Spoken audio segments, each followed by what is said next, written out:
Very good morning बच्चों, very good morning. तो आज के क्लास में हम स्टार्ट करने जा रहे हैं ह्यूमन फिजियोलॉजी।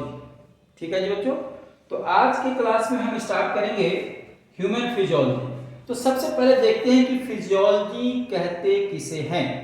ठीक है, देखिए जो बॉडी है, जो बॉडी का जितने भी जो फंक्शनल एस्पेक्ट है, जैसे आप खाना खाते हैं तो डाइजेशन हो जाता है, आपका नोज से आप सांस लेते हैं तो वो बॉडी के अंदर चला जाता है। सर्कुलेशन का पैरामीटर, जितने भी आप फंक्शन देख रहे हैं, सर्कुलेशन का, हार्ट कैसे पंपिंग करता है, कैसे ब्लड वेसल्स में ब्लड फ्लो करता है, ठीक है, एक्सक्रीशन कैसे, यूरिन कैसे बनता है, एक्सक्रीटरी ऑर्गन का क्या काम है, रिप्रोडक्शन कैसे होता है, स्पर्म कैसे बनते हैं, वो ओवम कैसे बनता है, फर्टिलाइजेशन कैसे होता है, बच्चा कैसे तैयार होता है, कैसे बाहर आता है, ठीक है, अपने आप ये बाल कैसे बढ़ जाते हैं।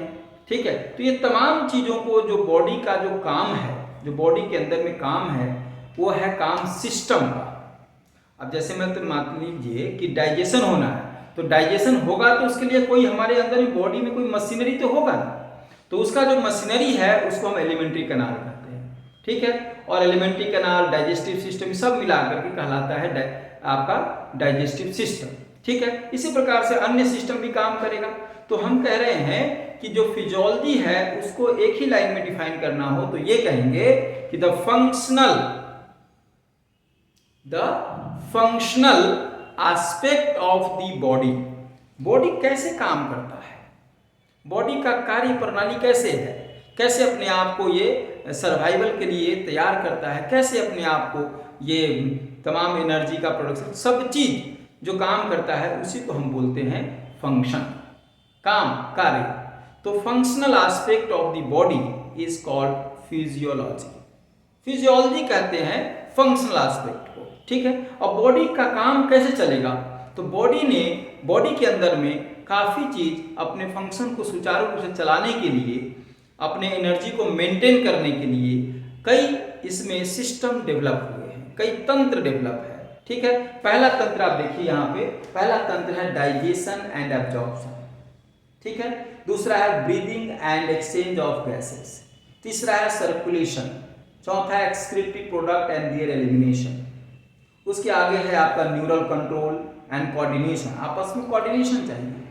ठीक है, और लास्ट में हम जो 11th क्लास का हम अभी डिस्कस करने जा रहे हैं, जो नीट बायोलॉजी हम डिस्कस करते हैं, उसमें लास्ट है आपका केमिकल कंट्रोल एंड इंटीग्रेशन, कैसे आपस में इंटीग्रेट करके ये काम करते हैं। ठीक है, तो हम 1 बाय 1 करके ये डिस्कस करेंगे। ये क्लास 11 के यूनिट 5 में एनसीईआरटी में दिया हुआ है।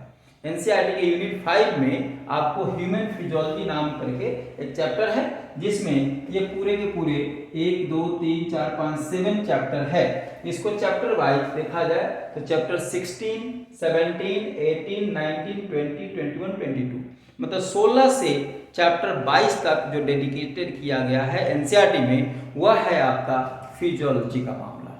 ठीक है, तो 1 बाय 1 करके हम फिजियोलॉजी पढ़ेंगे। हमने यहाँ पर एक लिस्ट आउट किया हुआ है सब, ठीक है, कि यूनिट 5 में 11th क्लास का चैप्टर 16 से लेकर 22 तक पढ़ेंगे। ठीक है, तो ये तो हुआ कि फंक्शनल एस्पेक्ट। अब हम 1 बाय 1 करके आपको डिस्कस करेंगे।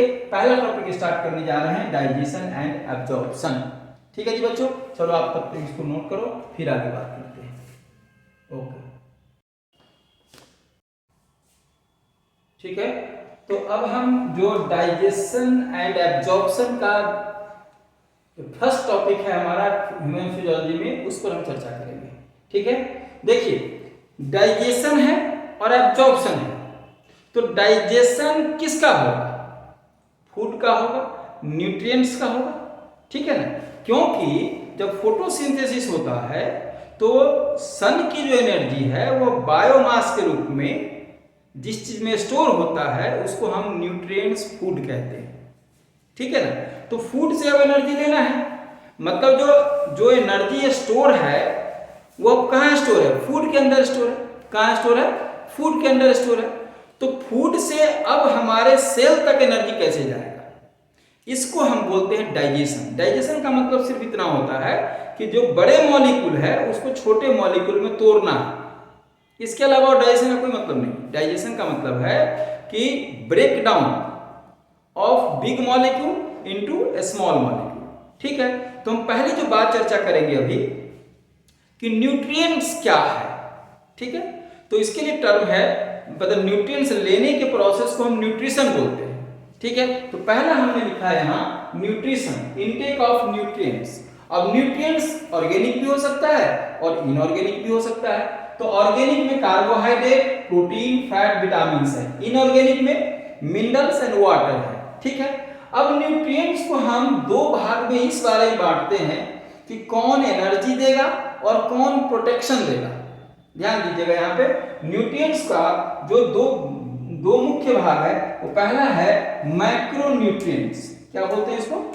मैक्रोन्यूट्रिएंट्स। यस, मैक्रोन्यूट्रिएंट्स का मतलब है कि यह एनर्जी प्रोडक्शन में हेल्प करेगा। Yes, this is mean for energy production. ये एनर्जी देगा, मतलब ये जो मॉलिक्यूल है, ये जो न्यूट्रिएंट्स है, वो एनर्जी देगा। कौन कौन? Carbohydrate, fats and protein. और इसी को इसलिए बोलते हैं प्रोक्सिमल प्रिंसिपल ऑफ फूड। तो ये एनर्जी देने वाले फूड है। दूसरा है, कह रहा कि एनर्जी नहीं देगा ये, लेकिन अगर इसकी कमी हो गई तो दिक्कत हो जाएगा शरीर को, मतलब कोई डेफिशिएंसी डिजीज हो जाएगा। मतलब ये प्रोटेक्शन हमको प्रोवाइड करता है। जैसे इसको बोलते हैं माइक्रो या प्रोटेक्टिव प्रिंसिपल ऑफ फूड। ये not for energy production and useful in metabolism. Their deficiency causes disease. इसमें कौन कौन है? विटामिन है, आप सुनते होंगे विटामिन की कमी से ये डिजीज हो रही है। मिनरल्स है एंड वाटर है। ठीक है, अब हम इसको थोड़ा सा जो न्यूट्रिएंट्स है कि कार्बोहाइड्रेट, प्रोटीन, फैट कितना कैलोरी देता है, थोड़ी सी चर्चा इसके बारे में करेंगे, फिर हम चलेंगे डाइजेशन पे। ठीक है, इसको नोट कर लीजिए। ठीक है, तो हम अभी देख रहे थे कि आपको बता रहे थे न्यूट्रिएंट्स के बारे में। तो न्यूट्रिएंट्स का मतलब फूड। तो फूड को हम खाएंगे तो कितना एनर्जी हमारे बॉडी को मिलेगा। ठीक है, तो इसी को बोलते हैं, जैसे फूड है कोई, तो 1 ग्राम आपको फूड के बारे में बताया कि न्यूट्रिएंट्स, कार्बोहाइड्रेट, प्रोटीन, लिपिड्स, ये सब हो सकते हैं, ये एनर्जी देगा। तो कहा एक होता है ग्रॉस वैल्यू और एक होता है फिजियोलॉजिकल वैल्यू। ग्रॉस वैल्यू का मतलब है कि आपने बाहर में, शरीर के बाहर 1 ग्राम कार्बोहाइड्रेट को जलाया या 1 ग्राम प्रोटीन को जलाया या 1 ग्राम फैट को जलाया, तो एनर्जी कितना मिला? तो वह एनर्जी कहलाता है ग्रॉस वैल्यू। और एक है उतने ही ग्राम, 1 ग्राम को अगर बॉडी ने कंज्यूम किया तो बॉडी ने उस फूड से एनर्जी में कन्वर्सन किया, तो उसको बोलते हैं फिजियोलॉजिकल वैल्यू। हम एक एग्जांपल लेके चल रहे हैं कि प्रोटीन हमारा जो है वो न्यूट्रिएंट्स है। तो प्रोटीन जो है, अगर 1 ग्राम प्रोटीन को हम हमारे बाहर, शरीर के बाहर जलाएंगे तो ये मिलता है 5.65 किलो कैलोरी पर ग्राम। फिजियोलॉजिकल वैल्यू उसी का 4 ग्राम मिलता है। हमने एक का नाम ऐसे ग्रॉस वैल्यू लिख दिया है कि कार्बोहाइड्रेट का 4.1 है, प्रोटीन का 6.65 है और फैट का इतना है। ठीक है, तो ये तो हुआ फूड के मामला। ठीक है, अब हम बात करते हैं कि फूड का जो प्रोसेसिंग यूनिट है और जो प्रोसेसिंग प्रोसेस है उसको बोलते हैं डाइजेशन। डाइजेशन क्या है कि कन्वर्सन ऑफ बिग और इनसॉल्युबल मॉलिक्यूल इनटू स्मॉल और सॉल्युबल मॉलिक्यूल। बस इतना ही है। और by the action of enzyme सब लिख लेंगे वो पूरा करने के लिए, by the action of enzymes, ये लिखेंगे, कोई बात नहीं, एंजाइम का एक्शन होगा। तो हम कह रहे हैं कि डाइजेस्टिव सिस्टम में 2 चीज है। अब हम जो बात करते हैं कि डाइजेशन होगा तो उसका मशीनरी क्या होगा? इसकी मशीनरी को बोलते हैं डाइजेस्टिव सिस्टम। क्या बोलते हैं? Digestive system, right. अब डाइजेस्टिव सिस्टम में 2 चीज है। पहला जो है एलिमेंट्री कैनाल है और दूसरा इसका डाइजेस्टिव ग्लैंड है, जहां से कि एंजाइम निकलेगा। ठीक है, तो पहले मशीनरी वाला पार्ट को हम देखते हैं, एलिमेंट्री कैनाल को। एलिमेंट्री कैनाल कहते हैं, असल में एलिमेंट्री कैनाल माउथ से लेकर के एनस तक जो फैला हुआ इरेगुलर डायमीटर का जो ट्यूब है उसी को बोलते हैं। माउथ से एनस तक जो फैला हुआ ट्यूब है उसी को हम एलिमेंट्री कैनाल बोलते हैं। तो इसमें क्या क्या आएगा? इसमें आएगा आपको माउथ आएगा, बक्कल कैविटी आएगा, ये सब भी लिखेंगे। फिर आएगा एसोफेगस आएगा, स्टमक आएगा, अपन डिओडेनम आएगा, जितना भी सब लिखते चलेंगे। ठीक है, तो हम पहले हेडिंग करते हैं एलिमेंट्री कैनाल को, फिर हम चलेंगे डाइजेस्टिव ग्लैंड्स पे। आप सब उसको लिखिए। जो लोग वीडियो देख रहे हैं उनसे मेरा ये आग्रह है कि सब लोग कॉपी पेन लेके बैठिए और वीडियो को रोक रोक करके आराम आराम से एक एक चीज के देखिए और हर चीज हम बोर्ड पर लिखेंगे, समझाने की पूरी कोशिश करेंगे और एक एक करके नोट्स जरूर बनाइए। फिर इसके आधार पर हम कुछ क्वेश्चन भी कराएंगे और प्रीवियस ईयर का जो नीट में आया वो क्वेश्चन है उस पर हम चर्चा करेंगे कि इस चैप्टर से कितना क्वेश्चन आया हुआ है। उसके बाद हम आपसे एक बात और कहना चाहते हैं कि अगर आपको कहीं भी दिक्कत लगता है, कोई प्रॉब्लम आती है अंडरस्टैंडिंग होने में, क्वेश्चन सोल्व करने में, या कोई भी किसी प्रकार का कोई क्यूरी है आपके, कोई उत्सुकता बस कोई क्वेश्चन आता है, तो आप निश्चित रूप से हमारे जो कमेंट सेक्शन है उसमें आप डालिए, हम उसको पढ़ते हैं और तुरंत रिप्लाई करते हैं। ठीक है बच्चों, तो आप इसको दो और नीट को फोकस करो, एकदम नीट को फोकस करो कि हमको नीट में 350 से ज्यादा नंबर लाना है। बायोलॉजी में 360 का टारगेट लेके चले आप, 350 भी आ गया तो आपका सिलेक्शन पक्का है, गवर्नमेंट से जरूर मिलती है इसमें। ठीक है बच्चों, चलो तो एलिमेंट्री कैनाल की बात करते हैं। ठीक है, जैसा मैंने कहा कि एलिमेंट्री कैनाल माउथ से एनस तक एक्सटेंड किया हुआ इरेगुलर डायमीटर का ट्यूब है। हो गया, इसी में सारा खेल है। तो माउथ से एक एक करके ऑर्गन हम लेते चलते हैं। तो पहला जो हमारा है ओपनिंग है माउथ। एक्चुअली माउथ क्या है? ओपनिंग है जो कि लिप्स से सराउंडेड है। इस लिप्स से सराउंडेड वाले ओपनिंग को बोलते हैं माउथ। अब ये लिप्स जो लगा हुआ है गम से, वहां पर एक स्ट्रक्चर है जिसको हम बोलते हैं फ्रीन्यूलम, लैबियल फ्रीन्यूलम। या यहां देखिए लिखा है मैंने लैबियल फ्रीन्यूलम। ये क्या है? लिप्स से और मसूरा जो है ना, तो लिप्स और मसूरा के बीच में, तो ये सपोज करो लिप्स है ये और ये मसूरा है हमारा, उसके बीच में लैबियल फ्रीन्यूलम है। तो एक बात ये हुई। दूसरा क्या है कि माउथ जहां ओपन माने होगा, माउथ जहां खुलेगा, जैसे ओपनिंग है कि खुलेगा, तो जिस स्पेस में खुलेगा उसको बोलेंगे बक्कल कैविटी। बक्कल कैविटी के अंदर में 3 स्ट्रक्चर आपको दिए गए हैं जो कि आपको डाइजेशन में हेल्प करते हैं। पहला स्ट्रक्चर आप टंग देख रहे हैं, टंग, और उसके अंदर में जो आप जहां पर नीचा होगा वो गोल सा रिंग स्ट्रक्चर बनेगा जिसको बार्लियर रिंग बोलेंगे, उसको हम टॉन्सिल बोलते हैं। ठीक है, टॉन्सिल, टंग और जो हार्ड पार्ट है वो है टीथ। तो ये तीनों पार्ट अभी एक एक करके डिस्कस करेंगे हम। ठीक है, यह पार्ट है आपको बक्कल कैविटी के अंदर में। एक स्पेस और है। एक तो हुआ कि माउथ जहां ओपन हुआ, जहां टंग, टीथ और टॉन्सिल की बात हम कह रहे हैं, और जहां खाना खाते हैं, आप मुंह में डालते हो खाना, तो ये कहां डालते हो? ये बक्कल कैविटी में डालते हो, ये ओरल कैविटी में डालते हो। लेकिन ओरल कैविटी के अलावा, बक्कल कैविटी के अलावे एक स्पेस और है, ध्यान दीजिए, जहां पे आप ब्रश करते हो, जहां पे आप ब्रश करते हो, ये मतलब क्या हुआ कि ये हुआ लिप्स और टीथ या गम, इसके बीच में जगह है उसको वेस्टिब्यूल बोलते हैं। यहां पर हमने लिखा है कि वेस्टिब्यूल क्या है? Space between lips and gums. Space between lips and gums को हमने बोला है वेस्टिब्यूल। ठीक है, अब हम थोड़ी सी बात करते हैं बक्कल कैविटी की। असल में बक्कल कैविटी जो है उसको अगर देखा जाए, ऐसे बक्कल कैविटी है ये आपका, ठीक है, और यहीं पर आपका टॉन्सिल है, ये हम माउथ की मान लेते हैं, ये माउथ है हमारा। थोड़ा समझना पड़ेगा इसको आराम से। ये माउथ है, ये माउथ हो गया हमारा। तो माउथ तो ये लिप्स से सराउंडिंग वाला पार्ट है, ये लिप्स है हमारा। ठीक है, तो ये लिप्स हो गया, इसे माउथ की ओपनिंग हो गई, हम दिखा दी माउथ की ओपनिंग। अब यहां पर आप देखिए, यहां पर आपका दांत है, यहां पर दांत है, ये ऊपर नीचे दोनों जगह दांत है, और ये टंग है, यहां पर ओरिजिन है यहाँ टंग का, ध्यान दीजिए। तो और ये है आपका जो हम बता रहे थे, ये सर यहां पर आप इसोफेगस से नीचे लेकर चलाइएगा खाना को। तो ये हो गया दांत, ये टीथ हो गया, जिसकी चर्चा हम अभी आगे करेंगे। ये टंग हो गया हमारा, ये टंग हो गया, और ये हुआ, यह जो रिंग जैसा स्ट्रक्चर आप देख रहे हैं, इसको हम बोलते हैं टॉन्सिल। टॉन्सिल। तो बक्कल कैविटी में 3 स्ट्रक्चर है, एक टंग है, टीथ है और टॉन्सिल है। ठीक हो गया। अब हमने कहा कि एक स्ट्रक्चर आपको जो हमने बताया थे कि वेस्टिब्यूल है, तो वेस्टिब्यूल क्या है? स्पेस बिटवीन लिप्स एंड गम, जहां पर आप ब्रश करते हो, इसको दांत और ये गम के और लिप्स के बीच में जगह है, ठीक है। अब यहां पर हम आपको बक्कल कैविटी की थोड़ी सी चर्चा करना चाहते हैं।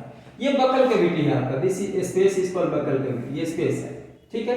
तो जो स्पेस है बक्कल कैविटी, इसको देखेंगे कि ऊपर और नीचे है। तो जो ऊपर वाला पोर्शन है, जो रूफ बनाता है बक्कल कैविटी का, छत है, उसको हम बोलते हैं पैलेट। क्या बोलते हैं? पैलेट, ठीक है। तो पैलेट भी दो प्रकार के हैं, एक है हार्ड पैलेट और एक है सॉफ्ट पैलेट। आप यहां से आप टंग को दांत से लगाते हुए बगल में लगाइए, ऐसे करके, और अंदर तक जाइए। तो जो दांत से लगा हुआ जो छत है बक्कल कैविटी का, उसको पैलेट बोलते हैं। और वह पैलेट जो इंटीरियर वाला पोर्शन है, शुरू का पोर्शन है, उसको हार्ड पैलेट बोलते हैं। हार्ड इसलिए है कि वहां पर 3 प्रकार के बोन है, बोन का भी हम नाम लिख देते हैं। मैक्सिला है, प्री मैक्सिला है और पैलाटाइन है। मैक्सिला, प्री मैक्सिला और पैलाटाइन है, ठीक है। ये है आप इंटीरियर वाला पार्ट है। और उसके पीछे जब जाएंगे तो इसको सॉफ्ट पार्ट बोलेंगे, ये पोस्टीरियर पार्ट है, ठीक हो गया।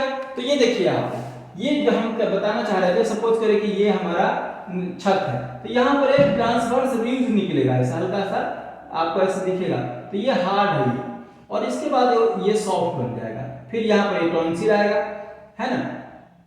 छत देखिए आप, तो ये सॉफ्ट हो गया पार्ट, सॉफ्ट हो गया, और ये हो गया हार्ड, ठीक है। ये माउथ है। और जो नीचे वाला पोर्शन है, ये तो छत बना दिया, तो हार्ड पैलाटाइन और सॉफ्ट पैलाटाइन दोनों मिलकर के बनाया पैलेट। पैलेट क्या है? रूफ है, रूफ है, छत है आपके, roof of buccal cavity, buccal cavity का ये छत है, ठीक हो गया। अब आप बात करें सॉफ्ट में, जो सॉफ्ट पैलाटाइन है, इसमें सॉफ्ट पैलाटाइन के नीचे एक आप देखेंगे कि ऐसे ऐसे हिलता रहता है, आप इसके नीचे देखेंगे साइड में, उसको उभूला बोलते हैं। बहुत को गलत फहमी में इसी को टॉन्सिल समझ बैठते हैं। नो, कह रहा है कि the hinder free part of soft palatine hangs down, ये हिलता रहता है जैसे, इसी को बोलते हैं उभूला। और इसका मेन जो काम है वो है क्लोजर ऑफ इंटरनल नेयर्स, ठीक है। तो ये दो हम आपको डिस्कस कर दिए, क्या क्या? पहले एलिमेंट्री के नाम में पहला डिस्कस किया कि माउथ और बक्कल कैविटी, ठीक है। अब हम आगे चलते हैं। आगे चलने से पहले टॉन्सिल के बारे में डिस्कस करेंगे, टीथ के बारे में डिस्कस करेंगे, टंग के बारे में डिस्कस करेंगे। इसके बाद आगे चलेंगे इसोफेगस और फिर स्टमक और फिर बाकी पोर्शन डिस्कस करेंगे, ठीक है। तो अभी चलते हैं आगे, हम टॉन्सिल और टंग के बारे में डिस्कस करते हैं, ठीक है। ओके, तो ये जो टॉन्सिल है, टॉन्सिल क्या है? हम आपको अभी बक्कल कैविटी में 3 चीज बता रहे थे ना, तो बक्कल कैविटी में 3 चीज था, टॉन्सिल, टंग और टीथ। तो टॉन्सिल क्या है? एक लिम्फोइड टिश्यू है। ये क्या है? एक लिम्फोइड टिश्यू है, फेरिंक्स के अंदर में पाया जाता है। फेरिंक्स के अंदर में लिम्फोइड टिश्यू है। ये 4 प्रकार के होते हैं, नासोफेरिंजियल, इसी को सिंपली फेरेंजियल या एड्रीनोइड टॉन्सिल बोलते हैं, एड्रीनोइड टॉन्सिल बोलते हैं, ठीक है। और ये 4 प्रकार के होते हैं, ये नासोफेरिंज, दूसरा हो गया पैलेंटाइन, तीसरा ट्यूबल और चौथा हो गया लिंगुअल, ठीक है। हम इसको फिगर के माध्यम से आपको समझाना चाहते हैं, इसको समझिए। ये जो ब्लू वाला पोर्शन आप देख रहे हो, दिस वन, ये ब्लू वाला, इसको बाल्डेर रिंग बोलते हैं। बाल्डेर रिंग है क्या? तो Waldeyer ring the lymphoid tissue और tonsils are arranged in a ring like manner. जो रिंग लाइक मैनर में ये चारों जो टॉन्सिल है वह सजा हुआ रहता है, इसी सजे हुए पार्ट को बोलते हैं बाल्डेर रिंग, ठीक है। अब देखो, ये पहला पोर्शन है फेरेंजियल टॉन्सिल। पहला ये जो आप देख रहे हो, ये फेरेंजियल टॉन्सिल है, this one is pharyngeal tonsil, हम दिखा रहे हैं आपको, ये फेरेंजियल टॉन्सिल है, ये फेरेंजियल टॉन्सिल है। दूसरा यहाँ पर एक दूसरा जो पार्ट है वो पैलाटाइन टॉन्सिल है, पैलाटाइन टॉन्सिल। और तीसरा स्टैचिन ट्यूब के बगल में जो रहता है उसको बोलते हैं ट्यूब्यूल टॉन्सिल। और लास्ट वाला जो टंग से, टंग का 2 पार्ट होता है, तो ओरल पार्ट और फेरेंजियल पार्ट। इसमें आप देखिए टेस्ट बर्ड्स में, तो टेस्ट कितने प्रकार के, 4 प्रकार के टेस्ट होते हैं। कौन कौन? बीटर, खट्टा, सॉल्टी और ये मीठा। ठीक है, तो मीठा जो है वो टिप पे होता है, उसका जो टेस्ट बर्ड है वो टिप पे होता है, लेकिन जो सॉल्टी है वो टिप और साइड दोनों जगह होता है। यहाँ पे देखिए, यहाँ से लेकर के यहाँ तक भी है, और आप इसको थोड़ा सा ध्यान दीजिए, यहाँ भी है। ठीक है, दोनों में। तो ये हो गया। सावर सोर जो है खट्टा वाला टेस्ट वो साइड में है, और बीटर का मतलब ध्यान दीजिएगा, मिर्ची जो है बीटरनेस नहीं पैदा करता। बीटर का होता है करेला, नीम, जो एकदम कड़वा लगता है, इसका हिंदी होता है कड़वा। मिर्ची में तो कोई टेस्ट ही नहीं है, मिर्ची जस्ट बर्निंग सेंसेशन पैदा करता है, जलन पैदा करता है। ठीक है, तो मिर्ची में कोई टेस्ट नहीं है। बिटरनेस का मतलब है करेला वाला टेस्ट। तो ये 4 टेस्ट हो गए। अब इसमें आपको एक इंपॉर्टेंट बात बताएं हम आपको कि ग्लैंड्स कुछ पाए जाते हैं टंग के अंदर में। ग्लैंड्स में कौन कौन? बेवर्स ग्लैंड है, न्यूहन्स ग्लैंड है, एवरन्स ग्लैंड है, और ये सब की लोकेशन हमने बता दिया। असल में ये जो टंग के अंदर पाया जाता है ये सिंपल ट्यूबुलर ग्लैंड है। जब हम एपिथेलियल टिश्यू बता रहे थे आपको, तो वहां हमने बताया था कि ग्लैंड्स के कितने टाइप होते हैं, तो ट्यूबुलर टाइप है, यहाँ पे सिंपल ट्यूबुलर है। और ये सीक्रेट क्या करेगा? म्यूकस सीक्रेट करेगा, और सीरस ग्लैंड, सीरस मतलब वाटरी सब्सटेंस सीक्रेट करेगा ये। ठीक हो गया। अब हम टेस्ट बर्ड के बाद आगे चलते हैं पैपिली पर। पैपिली 4 प्रकार के हैं, फिलीफॉर्म, सर्कमवैलेट, फंजाइफॉर्म या फोलिएट, ये सब नाम से देखिए। फिलीफॉर्म है, ये सबसे छोटा है। तो पहला क्वेश्चन ये हुआ कि सबसे छोटा पैपिली कौन है, तो नाम है फिलीफॉर्म, और मोस्ट अबंडेंट है, सबसे छोटा वाले लेकिन सबसे ज्यादा पाए जाते हैं। यहाँ पर टेस्ट बर्ड नहीं होता है, ये ध्यान रखेंगे। दूसरा है सर्कमवैलेट, ये सबसे लार्जेस्ट है, सबसे बड़ा जो है वो सर्कमवैलेट है। ये कहाँ पाया जाता है? बेस पे पाया जाता है। फंजाइफॉर्म, फंजाई का मतलब मशरूम है ना, तो मशरूम शेप का होता है, इसलिए नाम इसको रेड बटन की तरह दिखता है ये। आप फोलिएट में देखेंगे, फोलियो स्टर्म बनता है लीफ से, तो लीफ के जैसा है ये, और ये आदमी में नहीं होता है। अब सुनिए, कह रहा है कि टेस्ट बर्ड इन तीनों में पाए जाएंगे, सर्कमवैलेट, फंजाई और फोलियो, इस तीनों में टेस्ट बर्ड प्रेजेंट होता है। हो गया। अब तो ये अच्छा, टंग जो है, टंग का जो मसल्स है वो स्ट्राइप मसल है, वॉलंटरी मसल है। स्ट्राइप का मतलब हुआ कि लेयर दर लेयर होगा इसमें, और हमारी इच्छा से चलेगा, मतलब कि विश पर हमारी टंग मानेगा, इसलिए वॉलंटरी इसको हम बोलते हैं। ठीक है बच्चों, so this is all about your tongue and tonsil. हमने आपको बताया आज की क्लास में कि टंग, टॉन्सिल और बक्कल कैविटी, माउथ के रिगार्डिंग सारी बातें की। अब हम आपको नेक्स्ट क्लास में टीथ पर डिस्कस करेंगे, तब ओरल कैविटी खत्म होगा, फिर फेरिंक्स, फिर इसोफेगस, फिर स्टमक और बाकी चीजें हम करेंगे। ओके बच्चों, तो आज के लिए इतना ही, धन्यवाद। तो अभी हम आपको डिस्कस कर रहे थे बक्कल कैविटी के अंदर में 3 हमारे पास स्ट्रक्चर है, एक टॉन्सिल, एक टंग और एक टीथ। तो टॉन्सिल और टंग के बारे में डिस्कस कर दिया। अब हम चलते हैं आपको डिस्कस करने टीथ के बारे में। तो टीथ के बारे में क्या क्या पढ़ेंगे? पहले टीथ का स्ट्रक्चर देखते हैं कि टीथ के में किस चीज से बना होता है। तो टीथ की जो बनावट देखेंगे, उसका स्ट्रक्चर देखेंगे, तो पहले जो सबसे सपोज करिए टीथ है, तो इसके ऊपरी लेयर में एनामेल होता है, और फिर इसके नीचे में होता है डेंटाइन। ठीक है, तो जो एनामेल है वो अमीलोब्लास्ट सेल से बनता है, अभी आप कटिंग में देखेंगे, और जो डेंटाइन है वो ओडोंटोब्लास्ट से बनता है। जी हाँ, एनामेल बनता है एमिलोब्लास्ट सेल से, और डेंटाइन बनता है ओडोंटोब्लास्ट सेल से। ठीक है, तो दांत का पहले हम स्ट्रक्चर देखते हैं। ठीक है जी, तो सबसे पहले देखिए आप यहाँ पे हमने लिखा है कि दांत एक मास्टिकेटिंग ऑर्गन है, चबाने वाला ऑर्गन है, मतलब कुतर कुतर करके के बड़े चीज को छोटे पेस्ट में बना देगा। तो ये स्ट्रक्चर में पहला चीज देखते हैं, एनामेल है, यह बना होता है, बनते हैं एमिलोब्लास्ट सेल से, और ये बॉडी का सबसे हार्डेस्ट सब्सटेंस है। और इंटरेस्टिंग बात देखिए, अगर नीट में पूछा जाए कि दांत का ओरिजिन कैसा है, तो 2 बातें हैं, एक्टोडर्मल ओरिजिन, एमिलोब्लास्ट सेल से एनामेल का ओरिजिन एक्टोडर्मल है, जबकि डेंटाइन जो बना है वो ओडोंटोब्लास्ट से बना है, और इसका ओरिजिन मीसोडर्मल है। तो ओरिजिन दांत का अगर कहा जाए, ओरिजिन कैसा होता है, दांत का ओरिजिन पूछा जाए, ओरिजिन, तो ओरिजिन दांत का होता है एक्टोमीसोडर्मल। ध्यान दीजिएगा कैसा होता है, एक्टोमीसोडर्मल। ठीक है, एक्टोमीसोडर्मल, क्योंकि एक्टोडर्म से ओरिजिन है एनामेल का, और डेंटाइन जो है वो मीसोडर्मल ओरिजिन का होता है। और सेल का नाम बता दिया, एनामेल एमिलोब्लास्ट, डेंटाइन ओडोंटोब्लास्ट। ठीक हो गया। और मोस्ट ऑफ द पार्ट आप देखेंगे आगे डेंटाइन, 60% पार्ट हमारे दांत का जो बना होता है वो डेंटाइन ही है।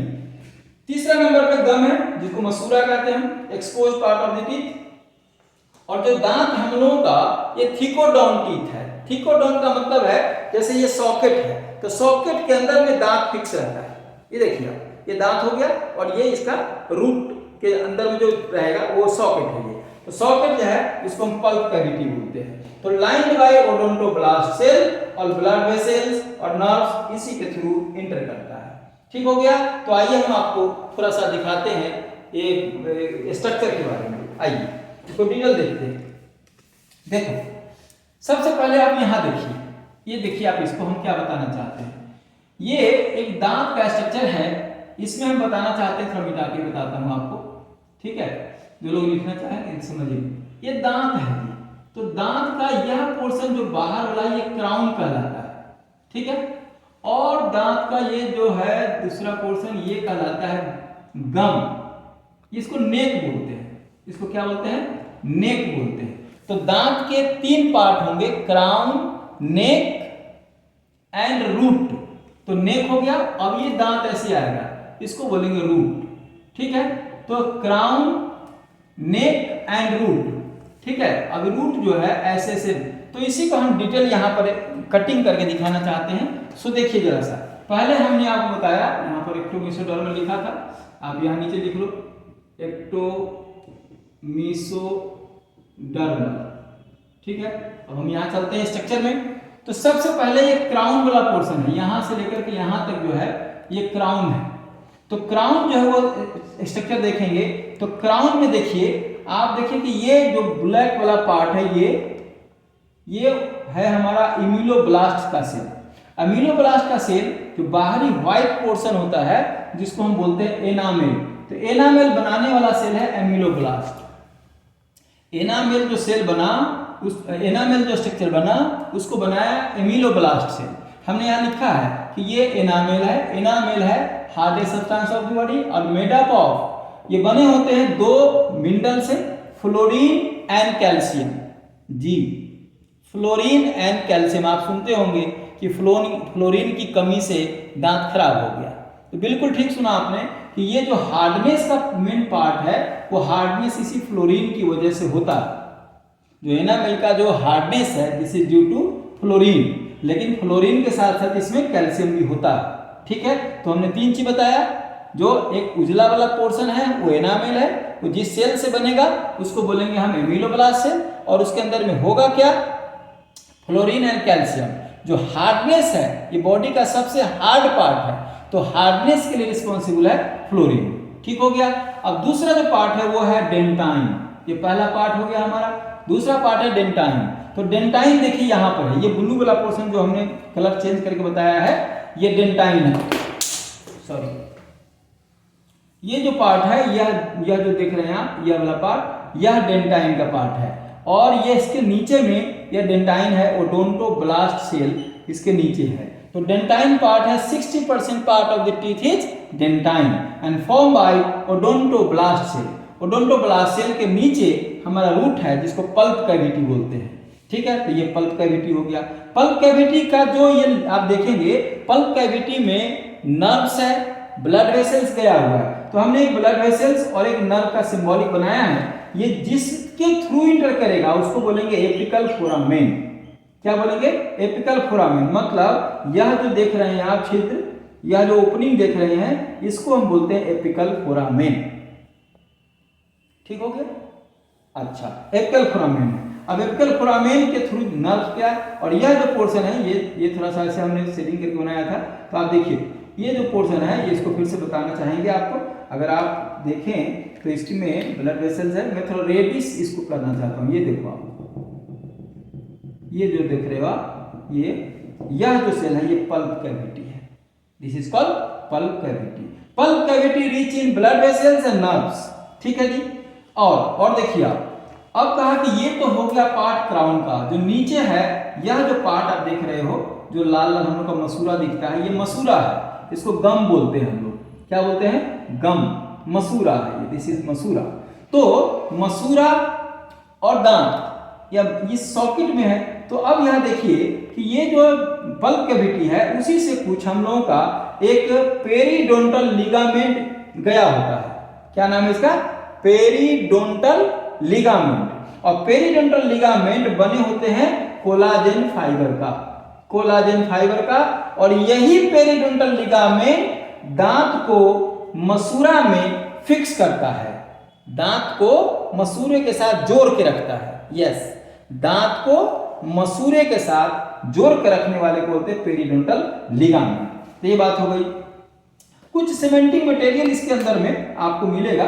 ये सीमेंटिंग मटेरियल आप देख सकते हैं यहाँ पर। ये सीमेंटिंग मटेरियल है जो कोई इसको जोड़ेगा। ठीक है जी। तो ये हो गया। अब आइए नीचे में, ये सबसे नीचे है इसका रूट। जो रूट है ये, ठीक है। तो दांत का रूट है ये, दूसरा नेक है और तीसरा क्राउन है।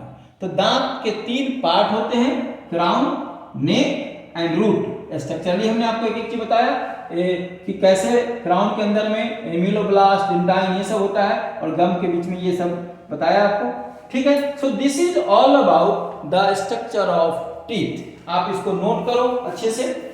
अब हम इसके आगे दांत के और भी चीज बताने वाले हैं। अभी सब लोग लाइव रहेंगे, आप देखते जाएंगे इसको। अभी दांत में हम आपको बताएंगे इसका डेंटल फॉर्मूला और टाइप्स बताएंगे।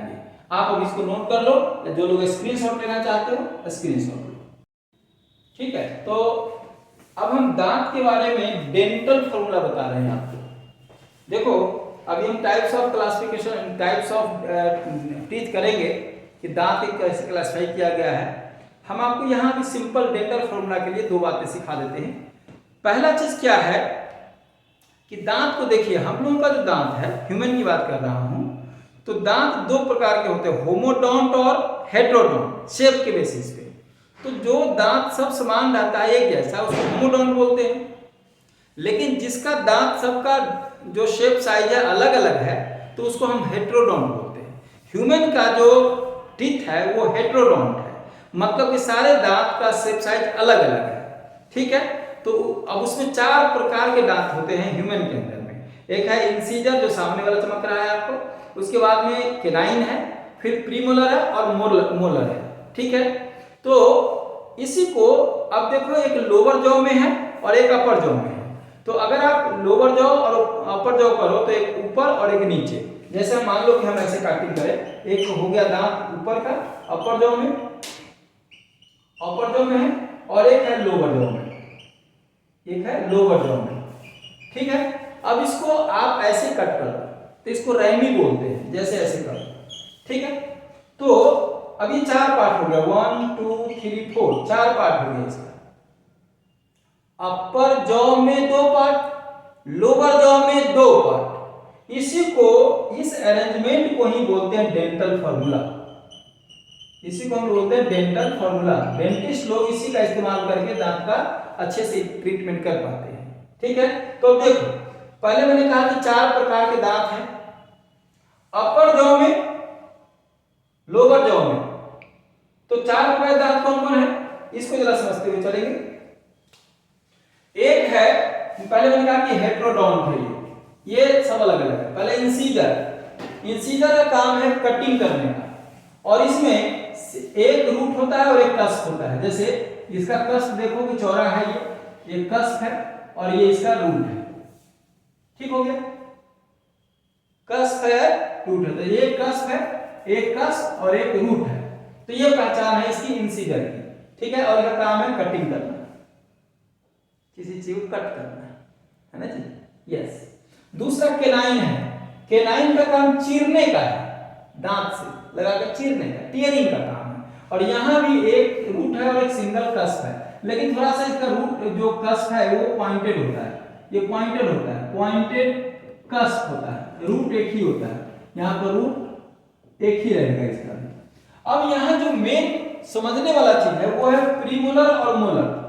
देखिए दोनों का काम चबाने का है। आप मुख्य रूप से भोजन आप यहां सामने से नहीं चबाते, चबाते कहां है आप, यहां जो चौ है जिसको बोलते हैं ना चौ, वो प्रीमोलर और मोलर है। तो थोड़ा सा इसको बढ़िया समझिए, ये जो प्रीमोलर है और मोलर दोनों का काम च्यूइंग तो है चबाने का। मोलर में पहले प्रीमोलर में इसको अगर रूट को देखिएगा तो अपर रूट और लोअर दोनों ही तरफ प्रीमोलर है। तो जो अपर है, अपर प्रीमोलर उसमें 2 रूट होता है, जो लोअर प्रीमोलर उसमें 1 रूट होता है। कस्प सब में अलग अलग है, कस्प बहुत ज्यादा होता है, मतलब कस्प ऐसा ऐसा करके कस्प होगा, ठीक है। और एक ऊपर वाला में 2 होगा, 2 होगा ये, और कस्प ढेर सारा होगा लेकिन एक रूट ऐसे होगा। तो ये हुआ लोअर, ये हुआ लोअर प्रीमोलर, ये क्या हुआ अपर प्रीमोलर। यहां क्वेश्चन बढ़िया से पूछेगा, अपर प्रीमोलर में कस्प की बात छोड़िए, कस्प तो सब में मिनी कस्प रहते हैं। रूट कितना है तो 2 रूट है अपर प्रीमोलर में, लोअर प्रीमोलर में कितना है 1 रूट है, तो फिगर से समझाया हमने। अब मोलर में भी, मोलर में आप देखेंगे कि ऊपर वाला जो मोलर है उसमें 3 रूट है, कस्प आप रहने दीजिए ऐसे, आप मोलर देखिए, ये रूट देखिए, ये 3 रूट है, ये 3 रूट है इसका, किसका भाई, तो ये है आपका मोलर, अपर मोलर, अपर मोलर, फिगर बना बना के समझिएगा, अपर मोलर, ठीक है। लोअर मोलर में, लोअर मोलर में कस्प तो रहने दो ऐसे। अब अगर रूट देखते हैं तो 1 रूट और 2 रूट, ये हुआ लोअर, पहले रूट लिख दो, कितना रूट है तो रूट है इसका 2, और ये हो गया लोअर मोलर। क्लियर हो गया। तो पहले चारों दांत का हमने समझ लिया कि 4 प्रकार के दांत है, ये आप समझिए। ये मोलर में अपर 3 रूट है, यहां लोअर में 2 रूट है यहां। क्लियर हो गया। चलिए, तो चारों दांत को समझने के बाद अब हम आप यहां आते हैं डेंटल फार्मूला पे। हमने बी लिखा है, इससे पहले ए में आपको स्ट्रक्चर बताया है, बी में हम डेंटल फार्मूला बताए हैं, और सी में बताएंगे टाइप्स, ठीक है। तो यहां देखो, पहले से समझते हैं ह्यूमन के बारे में। मुख्य रूप से हम ह्यूमन का स्टडी कर रहे हैं। तो ह्यूमन में हमने 3 टाइप बांटा है। एडल्ट में एक बिलो 17 साल से नीचे का जो एडल्ट है वो, उसका फार्मूला होगा ये 21-22। मतलब क्या हुआ इसका, एक लाइन का मतलब हुआ ये कि ऊपर और नीचे, अपर जॉ और लोअर जॉ, ठीक है। अब हमने कटिंग करा तो एक साइड का और एक साइड का, तो एक साइड का पोर्शन करते हैं ये ऐसे, जैसे हमने कहा ना एक साइड का, तो ये ऊपर नीचे है, तो 21-22 मतलब ये हो गया इंसीजर 2, एक साइड। देखिए यहां पर हम बात कर रहे हैं ऐसे, मतलब एक साइड में 2 है, तो इस साइड में 2 हो गया तो 4 हो गया, फिर 2 इधर हो गया, 2 इधर, 4 हो गया। समझ में आया। तो 4 4 8 हो गई, ये 8 हो गया, आप ऐसे मान के चलिए।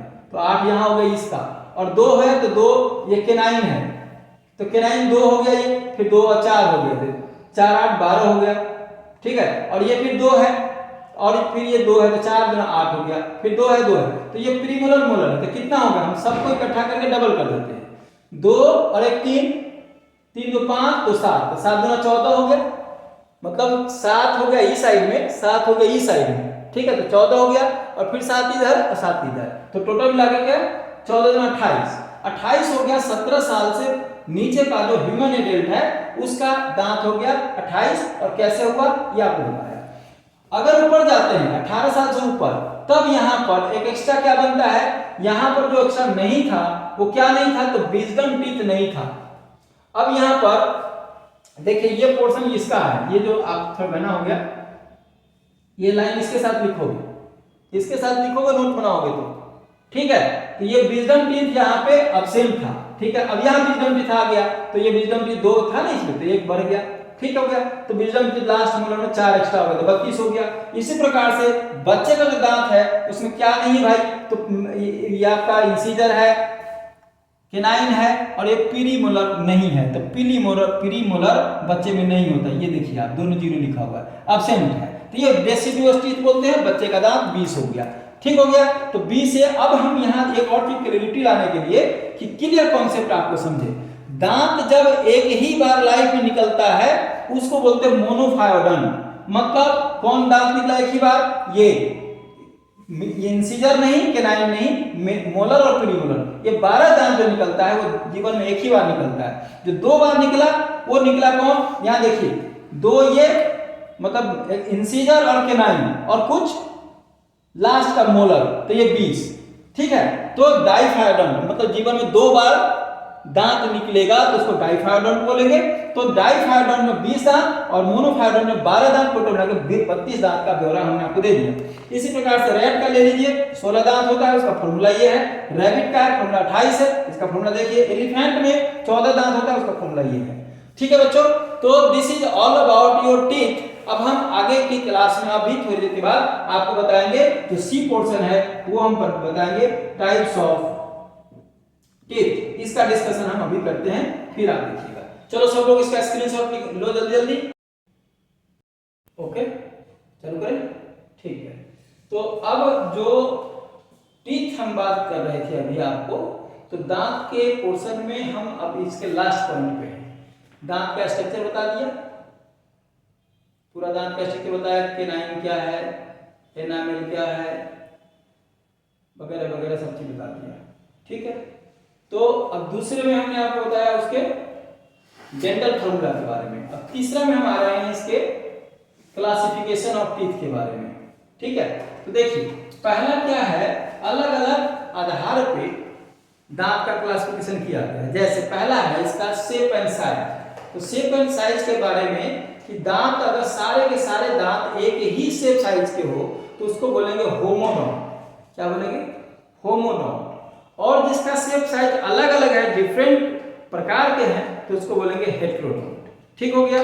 तो होमोडोंट में कौन कौन है, इक्वल शेप साइज, व्हेल है, शार्क है, रेप्टाइल्स है। हेटेरोडोंट में ह्यूमन है, हम अभी बात कर रहे थे डेंटल प्रोग्राम, ठीक है। मोस्ट ऑफ द मैमल है, और कुछ जो रेप्टाइल्स एक्सटिंक्ट कर गए वह भी हेटेरोडोंट थे, ठीक है। दूसरा बेसिस है इसके अटैचमेंट के आधार पर ये कैसे जुड़ा हुआ है। तो जैसे पहला एक्रोडोंट है, कह कि ये जॉ बोन से जुड़ा हुआ है, तो ये जॉ बोन है, ये जॉ बोन है और ये डायरेक्ट अटैच किया हुआ है इसमें, तो इसको हम बोलेंगे एक्रोडोंट। ये कहां पर मिलेगा, फ्रॉग में और शार्क में मिलेगा। दूसरा प्लूरोडोंट, कह कि अटैच तो है लेकिन ये क्या है, लैटरल साइड से अटैच है। तो ये है, ये आप देखिए यहाँ पे, ये है स्नेक्स का दांत, लिजार्ड का और सैलामेंडर का दांत है ये, ठीक है जी। थिकोडोंट का मतलब हम आपको बता ही रहे थे कि ह्यूमन का जो टीथ है वो थिकोडोंट इसलिए है क्योंकि वो सॉकेट में एम्बेडेड रहेगा, ठीक है। क्या है, टीथ अटैच्ड इन सॉकेट्स, ह्यूमन का और क्रोकोडाइल्स का है, ठीक है। अब यहाँ पर है, यहाँ पे है on the basis of succession. Succession का मतलब है कि कितनी बार ये दांत लाइफ में आएगा। तो ये कह रहा है कि मोनोफायोडोंट है, only one set of teeth in life time, बस जीवन में एक दांत टूट गया तो फिर दोबारा दांत नहीं आने का, तो इसको बोलते हैं हम मोनोफायोडोंट। और ये इंसान के अंदर में, आदमी के अंदर में 12 दांत जो हम चर्चा कर रहे थे अभी, वो यही दांत है मोनोफायोडोंट। और भी होता है टूथेड व्हेल में, मार्सुपियल्स में और प्रोटोथेरियन में भी मोनोफायोडोंट होते हैं। डाइफायोडोंट का मतलब है कि 2 सेट्स जो दांत है वो लाइफ टाइम में आएगा, 2 बार ही आएगा, ठीक है। जैसे आदमी में 20 दांत जो है वो 2 बार आता है, सामने का दांत टूटता है, बच्चे को आप देखते होंगे कि बच्चों का दांत टूट गया फिर से आया, तो ये क्या है, ये डाइफायोडोंट है। और बहुत सारे मैमल में भी ऐसा होता है। पॉलीफायोडोंट का मतलब है कि यह many set teeth in life time, जैसे टूटता रहेगा, बनता रहेगा, टूटता रहेगा, आता रहेगा, ठीक है। ये फ्रॉग के केस में, शार्क और फिश में होता है। लास्ट हमारा है on the basis of growth, ये वेरी वेरी इंपॉर्टेंट है। इसी का रीजन है ये कि आखिर दोबारा अगर आदमी का दांत टूट गया तो तीसरा बार क्यों नहीं आता लाइफ में, तो उसका जवाब यहाँ मिलेगा आपको। कहा कि ग्रोथ के आधार पे 2 प्रकार के दांत है, ब्रैकिडोंट और हिप्सोडोंट। ब्रैकिडोंट का मतलब है कि यहाँ पर जो है लिमिटेड ग्रोथ इसलिए होता है क्योंकि इसका ओडोंटोब्लास्ट जो सेल है वो नॉन फंक्शनल है। तो नॉन फंक्शनल है तो जब ओडोंटोब्लास्ट ही नहीं तो दांत कहां से बनेगा, समझे। ये होता है हम लोग का ह्यूमन में, और इसका जो रूट है वो क्लोज हुआ था, जैसे आप देखे होंगे ना कि यहाँ पर ये रूट था ऐसे, गम बना हुआ था ऐसे, तो यहाँ पर ये रूट इसका क्लोज्ड है, ये क्लोज्ड रूट है। जबकि हिप्सोडोंट में अनलिमिटेड ग्रोथ इसलिए है, अनलिमिटेड ग्रोथ है ये, अनलिमिटेड। क्यों? क्योंकि ओडोंटोब्लास्ट सेल फंक्शनल है और इसका रूट जो है वो खुला हुआ है। ओडोंटोब्लास्ट सेल यहाँ होता है तो ये फंक्शनल रहता है और इसका रूट जो है खुला हुआ है। ठीक है, तो forms orthodentine layer throughout the life. और पल्प कैविटी इसका जो है वो बहुत चौड़ा होता है। पल्प कैविटी कहाँ कहाँ होगा? एलिफेंट का जो बड़ा सा दांत होता है ना, जो इंसीजर का, यहाँ पर एक लाइन हम और लिख देते हैं, इंसीजर का मॉडिफिकेशन होता है, वो इंसीजर का मॉडिफिकेशन है, ये मॉडिफिकेशन है। और जो वालरस का है ये केनाइन का मॉडिफिकेशन है, ये भी समझ लीजिएगा। जो हाथी का दांत है टस्क, वह इंसीजर का मॉडिफिकेशन है और उसको काटते रहिए, काट काट के लोग रखते जाते हैं गजमुक्ता को, वो क्या बोलते हैं उसको, हाथी दांत को। हाथी दांत के काटने के बाद भी उसका दांत हमेशा बढ़ता रहता है। ठीक है, वालरस का। आप चूहे का, अब देखो ना, बेवजह का आपका चूहा जो है वो किताब काट देगा, बेवजह का आपका कपड़ा काट देगा, उसे उसको फूड नहीं मिलता है, लेकिन काटता इसलिए कि उसका अनलिमिटेड ग्रोथ है, तो काट काट करके अपने दांत के उसके ग्रोथ को रोकने की कोशिश करता है। अब रोडेंट्स, चूहा, लेगोमार्फा वही जो है आपका हरा खरगोश सब जो है, तो ये सब जितने भी है ये सब का दांत हमेशा बढ़ता रहता है और इसीलिए इसको बोलते हैं हिप्सोडोंट। ठीक है बच्चों, तो this is all about your teeth. अब हम अगली क्लास में एलिमेंट्री कैनाल को बक्कल कैविटी से थोड़ा सा आगे चलेंगे। हमने आज की क्लास में डिस्कस किया डाइजेशन क्या है, डाइजेस्टिव सिस्टम क्या है। डाइजेस्टिव सिस्टम में दो चीज हम डिस्कस करेंगे, एलिमेंट्री कैनाल और डाइजेस्टिव ग्लैंड। एलिमेंट्री कैनाल में माउथ से लेकर एनस तक की यात्रा पर चल रहे हैं, तो माउथ के अंदर में, माउथ तो हो गई ओपनिंग, उसके अंदर जहां एंट्री करेंगे उसको बक्कल कैविटी बोलेंगे। और बक्कल कैविटी के अंदर में तीन कंपोनेंट हमने डिस्कस किया, पहले टॉन्सिल, फिर टंग और फिर टीथ। उसके बाद हम नीचे उतरेंगे तो इसोफेगस, फिर स्टमक, फिर इंटेस्टाइन, ये सब डिस्कस करके एलिमेंट्री कैनाल खत्म होगा, फिर हम डाइजेस्टिव ग्लैंड पे चलेंगे।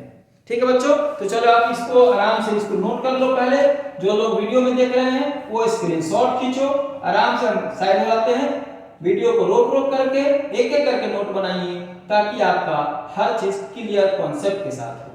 ठीक है बच्चों, ओके, अगली वीडियो में फिर मिलते हैं। Thank you.